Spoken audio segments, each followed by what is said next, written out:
Welcome to beautiful British Columbia. We're at the Whistler Sliding Centre, the home of the 2010 Winter Olympic Games, and it is World Cup number 3 in the women's bobsleigh season.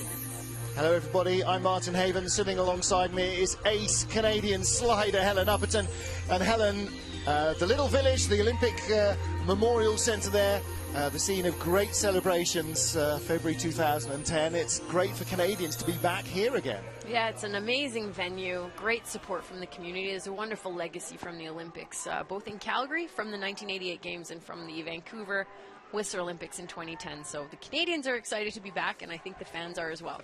Well, I think they are, and a great chance for Kaylee Humphries, the Olympic and world champion in women's bobsledding, to come back to the scene of so many past glories and continue to extend her winning ways. She's been unbeaten in the last 4 straight races of all kinds. Now let's see about this Whistler track. It's got a little bit of a reputation because it is pretty fast. 1,450 meters, the steepest vertical drop of any track in the world and the fastest track of anywhere in the world. It is a very steep start that drops away.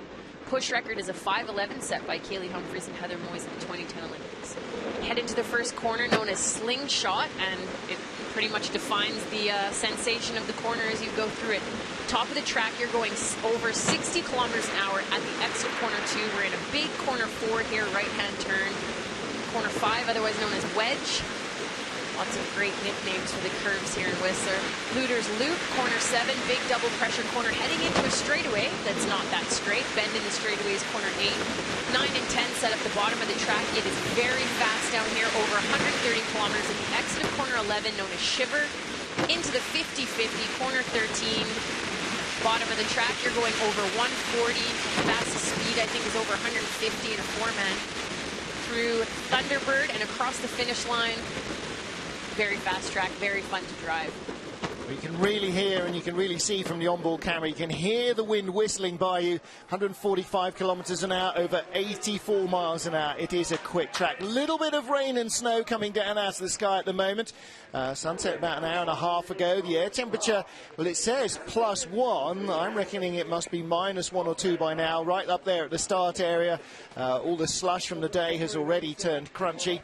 Ice -1.8. It will be getting fast times down here. The girls being set off by Esme Campos. There are 16 sleds in the race, and Esme will be first off the top of the hill. I think that's the first time in her career she's been start draw number 1, so that adds another little kind of bit of adrenaline to the whole affair. Yeah, every pilot has their own sort of preferences. I always used to argue with Shauna Roebuck, an American pilot, about my favorite number, which was start number 3. I love start number 3, but with weather conditions, maybe a little bit of snow, it's often better to be off earlier if the snow's accumulating in the track. So we'll see if the weather holds up. That's very important for racing.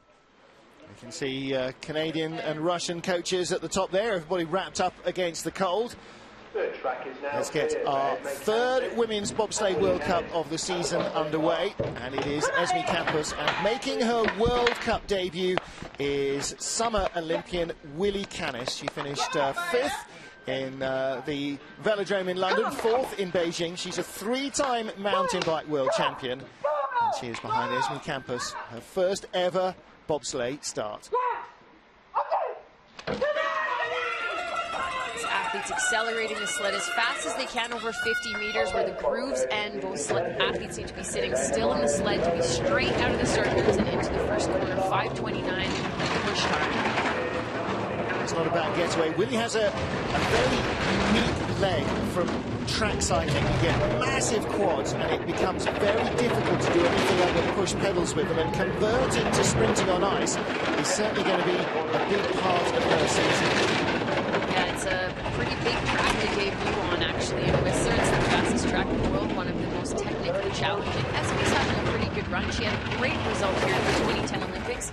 She had a season off last year, and she's getting back into racing, having a lot of fun.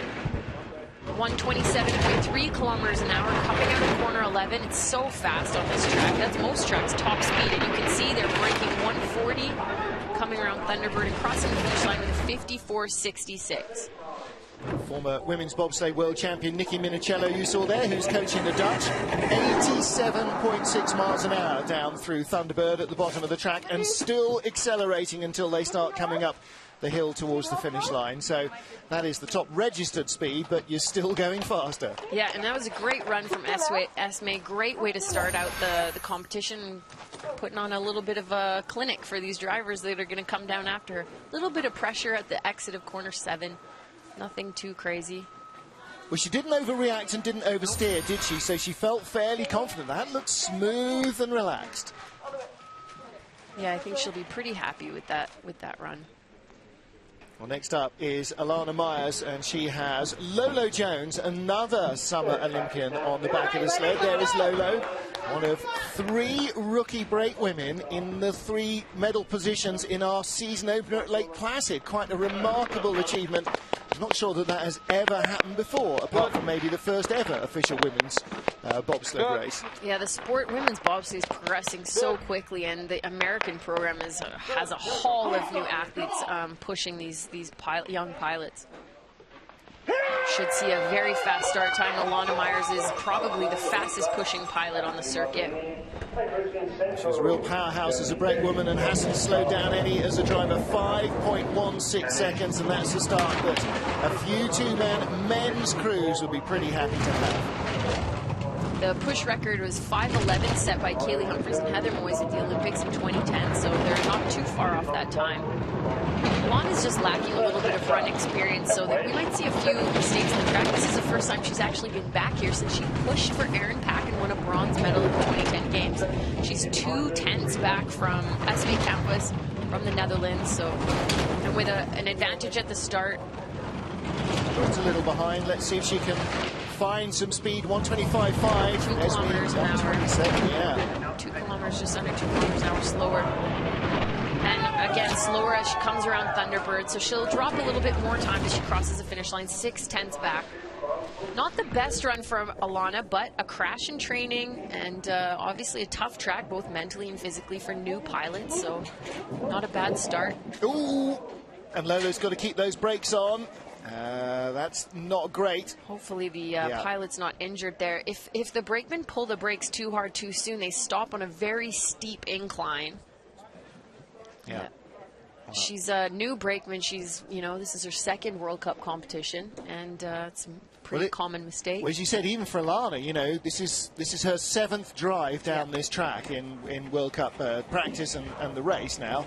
And one of them didn't work either, so yeah, it's her 6th complete trip. So yeah, for Lolo, I mean, new to the art of being a brake woman anyway, normally when you go past the line you get on the brakes, but here you almost need to crest the rise before you get on the brakes. Less bicep curls for the American brakemen in the gym.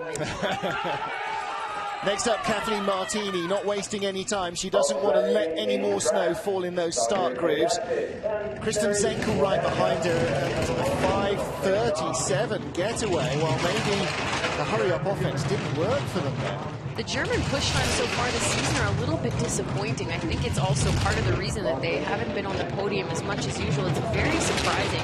You compare it to the strength of the Canadian and American programs. It's obviously a component of the outcome of a bobsleigh race is how fast you get off the start. So Martini, one of the best drivers on the circuit, though. She's 900 behind. Well, is it just a factor of birth date?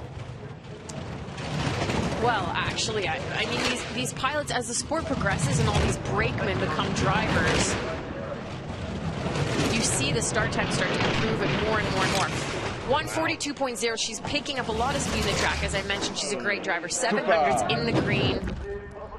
Great drive from Kathleen Martini. She's shaking her head. Yeah. I'm not sure why. Well, maybe it was that start. They started immediately. They got the chance to stop snow getting in the grooves, because that slows you down. You have to sort of push your way through it. Maybe they just didn't get the hit they wanted, but it wasn't a bad drive. 30 years old now, Kathleen, but that's only 2 years older than Alana. She's got a lot more driving experience, so... Yeah, the sport just continues to move forward. These Olympic brakemen become pilots, get more Olympic brakemen behind them, and the start times just get faster and faster.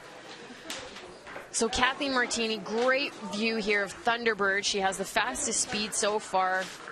brakeman's bent over, nice and low for a good aerodynamic position. 142.0, 2 kilometers an hour, the fastest speed. That might be the fastest speed we'll see this evening. You can see her discussing a run with coach Renee Spies. Germany's great two-men pilots over the last decade. And here's another one, Sandra Kiriasis. The sled is the same, weighs a little less for the women, but compared to their body weight, compared to the men, actually they're empirically pushing a heavier sled, pound per pound, than the men do even.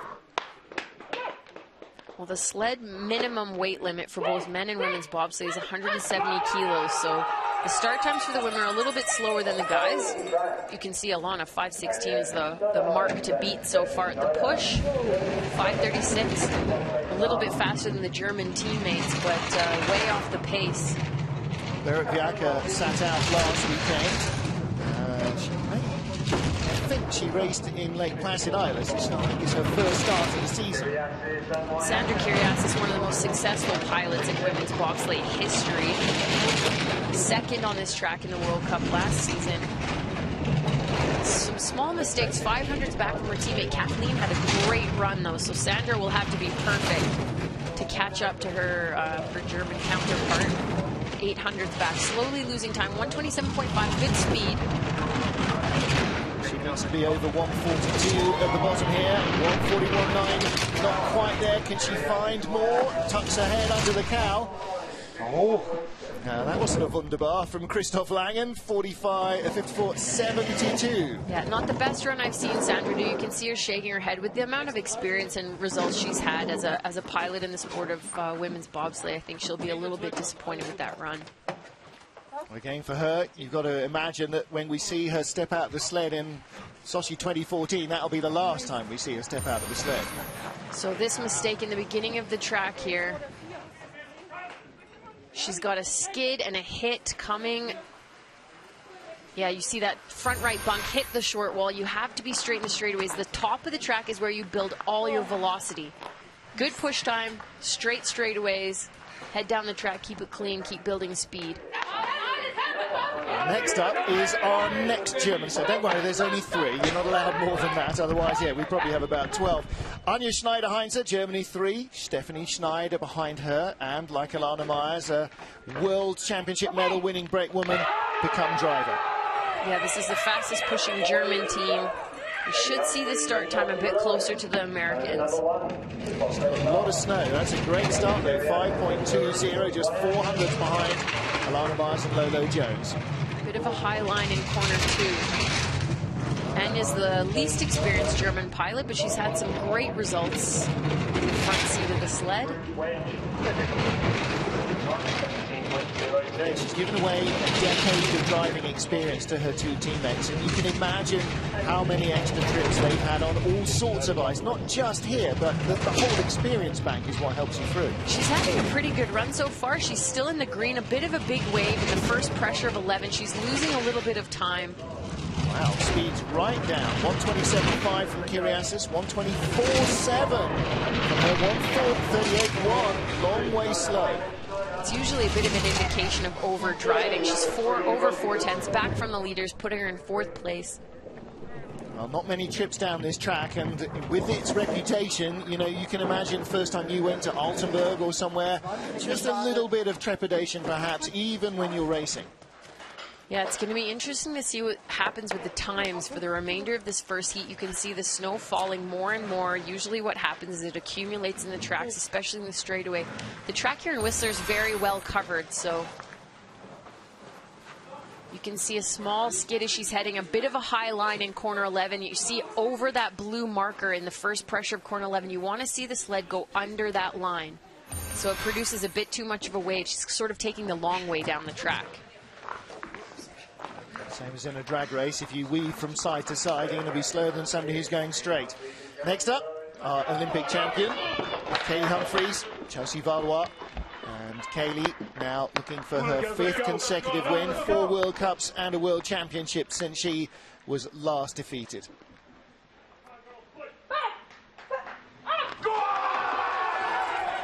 Another inexperienced new brakeman coming from track and field. Should be a fast start time. Kaylee's a great push athlete. 5:20, same as the Germany the German sled at Germany 3, Schneider-Hiner. Kaylee is the most experienced pilot on this Whistler track, Olympic gold medalist from 2010, gold medalist last season in the World Cup. A bit too high in corner 4, you can see her back end fall away. Last 2 races on this track, 2010 Winter Games and 2011 World Cup race, she won them both. She's maintaining her lead over 2.5 tenths in front of the German sled of Kathy Martini, 3 tenths. She's picking up speed, 128.5, great speed out of 11. Top speed, 128.6, 79. Huge bottom speed, 143.1. 89 miles an hour. There's not many men's sleds that got into the 144s. That is very quick indeed. 54.20. Well, the snow might be slowing the track down. Not slowing Kaylee down. Nobody mentioned that to Kaylee. Another one of those sets of weather conditions where the goggles, as advocated by Pierre Luders, definitely will not have hindered her in any way. It's a great run from Kaylee. Some small mistakes, but you can see coming around here.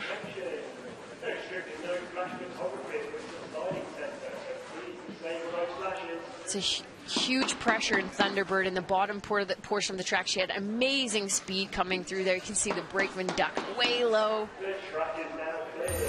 5 tenths up on the top German sleds is a very big margin. She'll be happy with that going into the second heat. Half a second is a massive margin.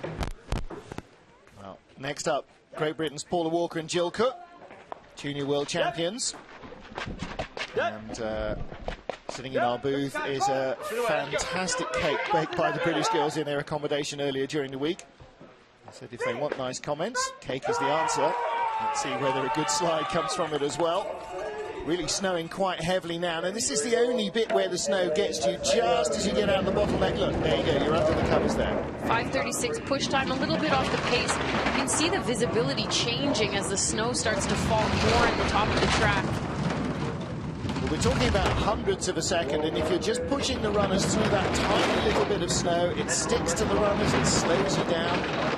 So far, a pretty good run from Paula Walker. A lot of this deficit is actually coming from the push time. A bit of an early entry onto corner 7 and a skid down the straightaway into corner 9. This is where you really start to pick up speed. Hit before corner 12. Rough exit from the 50-50. She needs to get back on top of her steers and catch back up. 139.4. Off the pace a bit, crosses the finish line. 55.13, almost a second behind the leader. That's a little rocky ride, and I wonder whether the ice was coming at her, the corners were coming at her faster than they were in training. We talked today about the fact that you're certainly slower in training for the skeleton race earlier on, but the ice might be a little harder, a little faster. And what about visibility? She's wearing a clear visor. Under these lights, is there going to be a glare problem? I don't think it's from the lights. I think it's actually from the weather. The snow starts to fall. It's wet, heavy snow here in Whistler. It's going to stick to their visors. The roofing system here is quite good in Whistler, so it's not a big issue. You can see her hang it off of corner 13 really late. The articulation's bending and twisting to try to keep the sled on all 4 runners coming off the 50-50. She didn't oversteer and really haul it off, but yeah, she got close. Paula Walker lies in 6th place. Kaylee Humphries leads. And now Jamie Ruble with Emily Azevedo behind her in the USA 3 sled.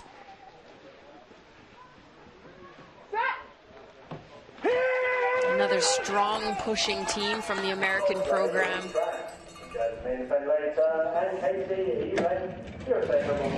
5:32 start time.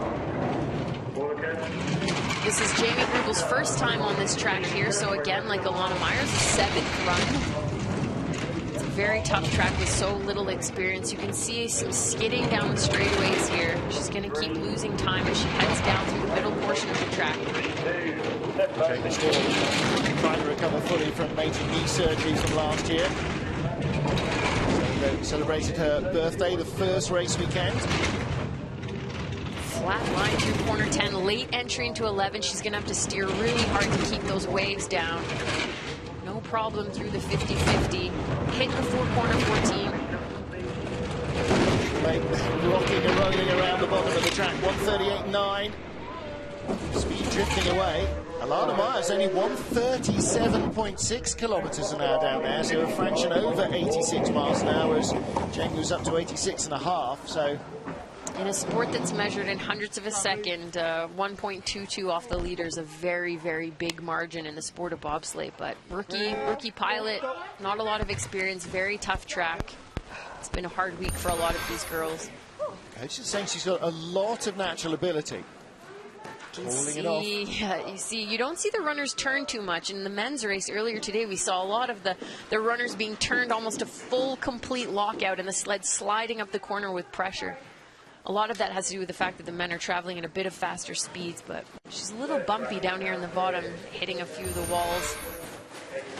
Again, on so many of these tracks, and down there in the Gold Rush Trail, the corners just come at you, don't they? Very quickly. One's wrong, they're all wrong. Next up, USA 1, I beg your pardon, Jasmine Fenlater and Katie Eberling.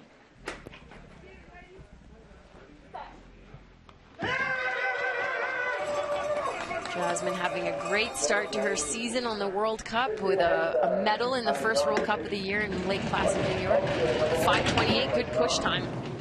With a tap on the right wall at a corner 1, a little bit too high in corner 1.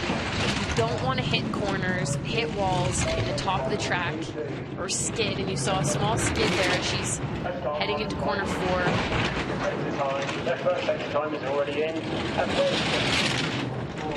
Big 2 pressure, leader's loop, corner 7, it sets you up a little bit too early out. You can see her actually a little early, a little late. Timing's a bit off, but that's just a lack of experience on the track.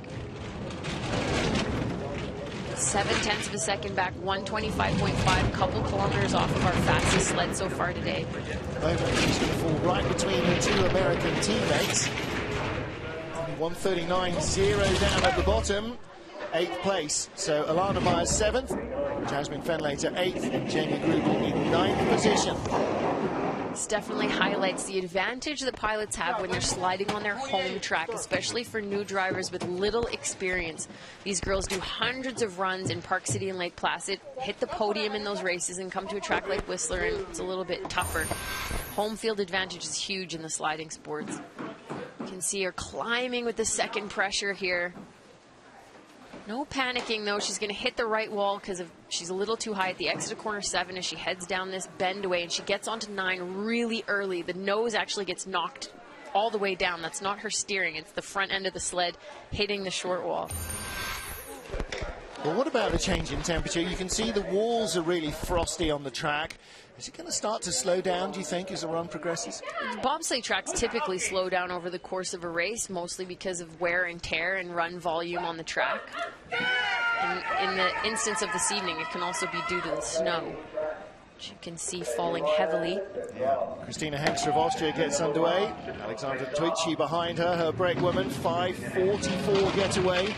The fastest start in the competition, almost 3/10 quicker. That's Alana Myers and Lolo Jones. Christina Hengster also having a good season so far. Good pilot from the Austrian program. Smooth lines so far at the top of the track. Bit of a skid there, heading into corner 7 and a wave. That's that safety tap heading into corner 9. 11 is very important, sets you up for the whole bottom portion of the track. 126.6, she's off the pace of our top sled. She's going to continue to lose time in the bottom part of the track. She started 10th, 8th, now 7th position. Is she going to be top 6? Rattles along the wall, she does. 55.07, 6th place run. She's one of those who had a crash in training as well, so she got off at the top and did herself no end of justice down the run. Found a little rocky ride, but found some speed. Yeah, picked up some speed in the bottom portion of the track. Coming around Thunderbird, her actual velocity was one of the fastest ones we've seen today behind Kaylee. For these women, anything over 140 kilometers an hour is going to be pretty good in the bottom. You can see her too high at the exit of corner 7. It puts her along that right wall. This is not a big deal, this tap on the left side going into 9. It sets you up not too bad. Great view, that going away shot just shows how the corner comes right up at you. Some corners are nice and gentle, some come at you pretty severe, and that one looks like a big take-on.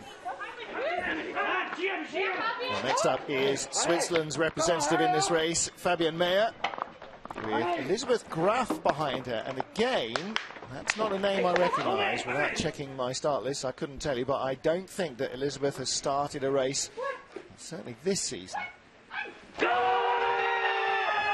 Driving a sled built by Cetti, you can see a different type of aerodynamic shape to some of the other sleds we've seen. Push time 5:32. 1200s back from the leader. Not a bad exit of corner 1, nice and straight. Tap on the wall heading into corner 4. Very low line in the entry of corner 4. A little bit over driving. Skid into corner 7, otherwise known as Luder's Loop, setting her up for the straightaway here. She's losing some time, 0.2 of a second back. 6th quickest start, but at the moment on the split, she's in 4th position. So this is, and again, it's neat and smooth and not too much rattling around. And 128 speed out of 11 is not bad. 141.5 again. Anything over 140 for the women is a pretty good bottom velocity. Wow, look at that, 54.61. Yeah, bronze medal position so far with a few sleds left to come. She'll be happy with that. You could hear her, couldn't you? Cries of delight coming up the braking straight. Yeah, great run for Fabienne Meier, really well done. Well, the brake woman probably doesn't even need to look at the time. The fact that she didn't get beaten up knows that it was a good run. Yeah, the brakemen usually have a pretty good idea of how their pilot's doing on the way down the track. Yeah, it's a direct correlation to how their hips feel. Kaylee Humphries, our world champion and Olympic champion on this track. She's our race leader from Kathleen Martini and Fabienne Meier of Switzerland. Now, normally after the first 10 sleds, we'd have a commercial break, but with the snow coming down, that's another 2 minutes of snow in the track, which would hinder the following sliders. And that is why we are going to go through to the end of these 16 sleds. I would think the jury have dropped the commercial break. Next up is Canada 2, Jennifer Cetti, Kate O'Brien behind her, and Jen again started driving last year, but got back into the sled with Kaylee Humphries to win the gold medal in the Worlds in Lake Placid before embarking now on her World Cup driving career. 5:27 push time, not too bad. Jenny's a great pushing athlete. This is one of the tracks where she's got the most runs. Bit of a mistake there, coming from corner 3 into 4. Happened a couple times. Like we've said before, you can't hit walls in the top of the track. It's where you're building all the velocity. 0.5 of a second behind already, halfway down. She's dropping out of the top 10 position. It's a bit of a rough ride here at the bottom of the track. 0.7, losing some time. Let's check her speed into Thunderbird, 137.2, so she's well below the 140 mark where we've seen our two fastest few sleds, crossing the line over a second back. 55.51. Well, you compare her with Christina Hengster, who started on the ice roughly the same time, 2006, but started as a driver. And here you've got Jen in effectively her first full season as a driver, and that's the gap between them. You know, the age difference is almost nothing. The start is quite close, but you've got to learn. Yeah, it's run volume for development pilots. They just need more runs. You can see this wave here in corner 7. Corner 11. She's too high. It starts to give her a little bit of trouble in the bottom portion of the track. She just continues to lose some time. Not a bad exit of corner 12, though. And you see Jennifer Cetti and the Russians leaning over, including Pierre Luders there. Malcolm Lloyd, the coach of the women's program. Olga Fedorets, as she was. Former Olympic silver medalist in Beijing in the 4x100 meters relay for Russia. And now hoping to feature on the medal podium in Russia in Sochi 2014. And look at the ice coming up off the spikes. In fact, that is freshly fallen snow, really, isn't it? Lots of snow coming down. 5:35 push time. That's a little bit off the pace. Skid from 1 to 2. Again, another newer driver trying to develop towards the 2014 Sochi Olympics. And another Summer Olympian. We've got quite a few Summer Olympians in the field today. Early entry onto corner 7. You can see the lack of experience in a lot of these drivers' runs in the women's field. Whistler's a track that will start to show how many runs you've had as a pilot, because it's so challenging and so technically difficult. 0.8 of a second back, 125.4. See her speed at the bottom here, 138.7, so she's a few kilometers an hour off the leader. Say she's going slowly there, still doing 86.2 miles an hour, which is quite comfortably fast enough for most of us. But again, they're in this not to be there or thereabouts.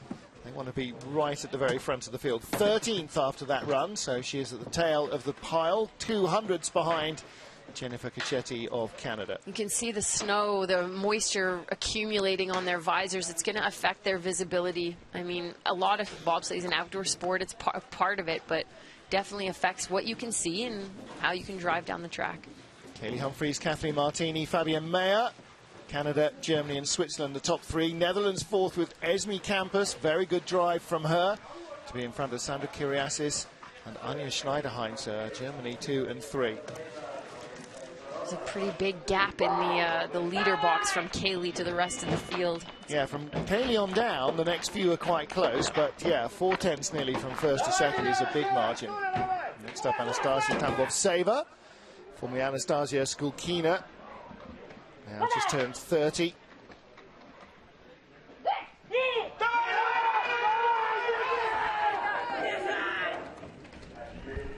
Anastasia was a luge athlete before, so she's not the strongest pushing pilot, but obviously knows the lines well from having competed in one of the other sliding sports. Great exit of corner 1.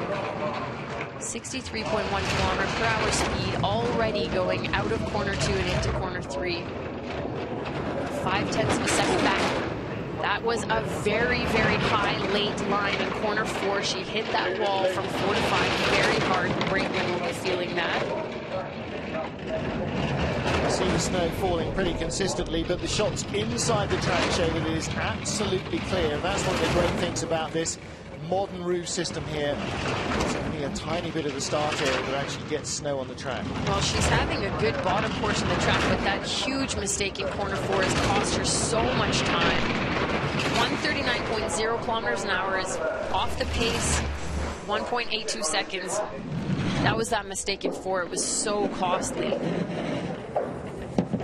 Start as well, 5.46. That's 3/10 slower than the fastest start in the field. If you multiply that down the track, that sees you somewhere between 7-8 without making any mistakes. Right. Going to see this replay. She's lost pressure in the back portion of her sled. The back end falls away. The nose climbs. And now you're going to see as she comes towards the exit, the nose corrects itself. She's going to come towards that bottom right wall very hard, very quickly. Little bit of a scary situation to be in as a pilot and as a brakeman, because you feel that happening. See, under the brakeman suit, she's still got her Burns vest on. Next up, Astrid Radjenovic of Australia and Fiona Harrison. And Astrid trying to raise money now for a new sled. This one is starting to feel its age a little. So chase her up online, on Twitter or on Facebook. They're trying to get a new program going to raise money back home in Australia to update the kit a little. You can see the snow falling and accumulating in the top of the track, which is not covered. One of the only places it's not covered. 5:41 start time there. Well off the pace. Ahead of the Russians, though. And again, you know, when you started, Helen, the Russians were the people to beat in the start. Yeah, especially the men's program. The Russian men's program has typically had very fast starts, and they seem to actually in general be off the pace a little bit, and that surprises me with the Sochi Olympics next season. Very low line in corner 7, a little bit of overdriving. Maybe it's nerves on this very fast piece of the track. Late entry into corner 10. You see two big waves in 11, 125.6, not a very fast speed. rough exit. Visor comes off in the 50-50. That's really not going to help. She'll be tucking her head down to try and get out of that 80+ mile-an-hour airstream. 55.74. Way to go. So Marco Hubenbecker there at the top. Sled dogging for the Aussie girls. She's lost her visor now. Hopefully somebody's going to be able to pick that out of the track and retrieve it. I'm sure she will have a spare somewhere, but yeah, an icy blast with snow at 80 miles an hour into your eyes, that's got to make steering tricky. That came off. It's a rough transition from 12 to 13. She must have hit her head on the cowling. You're going to see her head hit. The visor's going to come off. As she comes off this, you can see the top runners are almost off the track. That is a very, very late height. You'll see her head hit, visor pop off. And wind catches it. See you later. 80 miles an hour. That must have snapped her neck back as well. Ooh, feel that. There you go. Another reason that goggles are not, you know, the 100th you might give away in the wind tunnel. Yeah, we don't race in wind tunnels. We race on icy, snowy tracks where it's hot and cold and humid and damp and nasty and all sorts. Well, they got down, and she's in 14th place, Astrid Radjenovic, as we get to our 16th and final sled in this heat. This is Russia 3's Ekaterina Kostromina. She's got Natalia Kalashnik behind her. And Kostromina, the youngest of the 3 Russian athletes, just turned 25 in January this year, and a World Cup rookie. They're taking quite a long time at the start. That's also a sign of inexperience as a team. Usually the teams that know how to race, when the snow's falling like this, as soon as that clock clears, you get in the track to try to prevent the snow from accumulating in the grooves, which will affect your start time. Their push time is 5.55 seconds. I believe that's the slowest time we've seen so far today, and it's probably a lot to do with the snow. Big skid heading into 2, big skid heading into 4, high late. Now the sled is really skating away at the back. It doesn't look like she's got an awful lot of control of the rig. No, she's over driving a little bit. She looks a little bit nervous when she's steering. Early on to 9. Having some trouble. We'll see if she can catch up here in the bottom. It's hard to do with the speeds being over 120 kilometers an hour, 123. She's very far off the pace. 76 miles an hour, so the corners are coming flying at you much quicker than you would imagine. Safe lines in the bottom of the track. She lost all her time in the top. Well, maybe, you know, is that a factor of not having enough speed in the first few corners? She's trying to drive a line actually higher than the sled and gravity will allow. No, it's definitely just a lack of experience. She oversteers in some places and understeers in other places, and Whistler's a track that will show drivers' experience and ability in the front seat. She's a newer pilot. I think she was on the Europa Cup last season, so Whistler's a tough track with only a few runs. You can see late height there, skid here.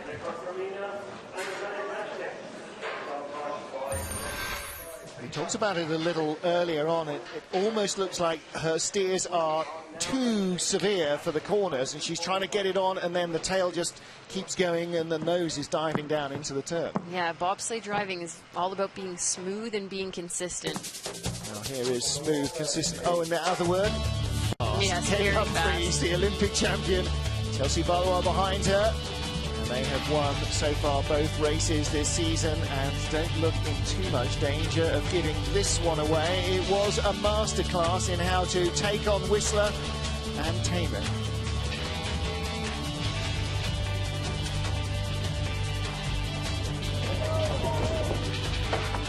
Yeah, 0.4 of a second is a lifetime in the sport of bobsleigh. So with Kaylee Humphries being the defending Olympic champion on this track, defending World Cup gold medalist, I'd venture to say that she's probably going to hang on to that lead in the second heat.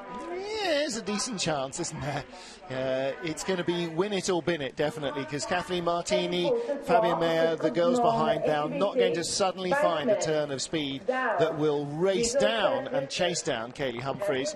It is definitely Kaylee with the advantage going into the second heat. All 16 sleds safely down. Couple of worrying moments, particularly from Ekaterina Kostromina there, the last sled. Yeah, well, I think we were both a little nervy for that. However, they are all down. We will have to wait and see what the weather does for the second heat.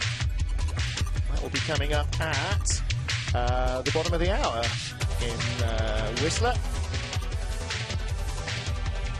Humphries has a comfortable lead. Helen Upperton will join me, Martin Haven, for the second and deciding heat here in Whistler. Stay with us for more bobsleigh action.